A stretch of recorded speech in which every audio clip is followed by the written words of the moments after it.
Oui. Oui, il faut aller où? Oui. Secteur 3.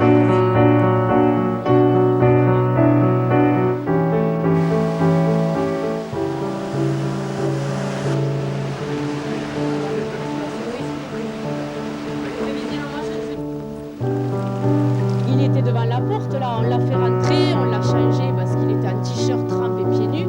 Et puis on lui a dit, mais non, calme-toi, c'est pas possible. Mais là, la terre, la montagne, elle est tombée dans la maison, dans la chambre, les petits étaient derrière. Moi, j'étais devant, ma femme, elle était derrière. Et je suis sûre qu'ils sont morts. Moi, je veux mourir avec. Il a voulu traverser. On ne pouvait même pas traverser à pied tellement que l'eau montait haut.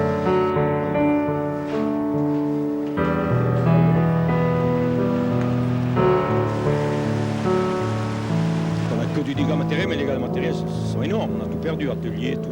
Le matériel est sous 4 mètres d'eau à peu près. Il n'y a plus rien.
Bastier de Rouerou, une déviation a été mise en place. Une déviation faite pour durer. Il faudra en effet des mois de travaux pour remettre en état la nationale 112, éventrée par un torrent de boue. Dans le village, le Torré a presque retrouvé un débit normal. Et les derniers coups de jet finissent d'effacer les traces du déluge. L'eau potable a été rétablie, l'électricité également, le téléphone remarche. Bon, les routes, évidemment, la route nationale a été remise en état. Il reste évidemment les routes départementales qui ont été défoncées. Mais je crois qu'à la Bastide, nous avons une population qui est forte, qui s'est relevée la tête. Et puis dans une semaine, vous avez vu, le village reprend vie. Le quartier de la Planotte, qui est un des 3 quartiers les plus sinistrés, a retrouvé l'aspect d'avant. Mais à l'intérieur des maisons, les travaux continuent. Jeter l'emballage du lave-linge comme livré gratuitement par des associations bénévoles, quoi. Croix-Rouge ou autre. Et c'est tout, quoi. Maintenant, on va continuer à mettre dans l'ordre. On a nettoyé les placards, maintenant il faut de nouveau les remplir. On y voit un peu plus clair, bon, mais encore c'est du travail parce qu'on pousse d'un côté, on salit de l'autre. On ne sait plus où c'est, on ne trouve plus rien. Dans quelques jours, les 62 pensionnaires de la maison de retraite pourront à nouveau réintégrer les lieux. Côté entreprise, le ménage a également été fait, comme ici, à la filature Ouard. Tout était enchevêtré jusqu'au toit, laine, chariot, tout était jusqu'au toit, tout était plein. Et pendant 3 jours, des équipes ont travaillé du matin au soir, tout enlever et tout à remettre en état. Un peu plus loin, dans le quartier de Bertignoles, la neige n'arrive pas à masquer la coulée de boue meurtrière qui a emporté une maman et ses 3 enfants dans leur sommeil. Solidarité, entraide, tout au long de cette semaine, des centaines de bénévoles et d'habitants ont travaillé main dans la main. Ça a certainement resserré des liens entre nous. Nous sommes tous profondément marqués par ce qui s'est passé à la Bastide Rouerou, mais je crois que c'est un pays où la vie associative est très très très importante et ça nous réunit vraiment.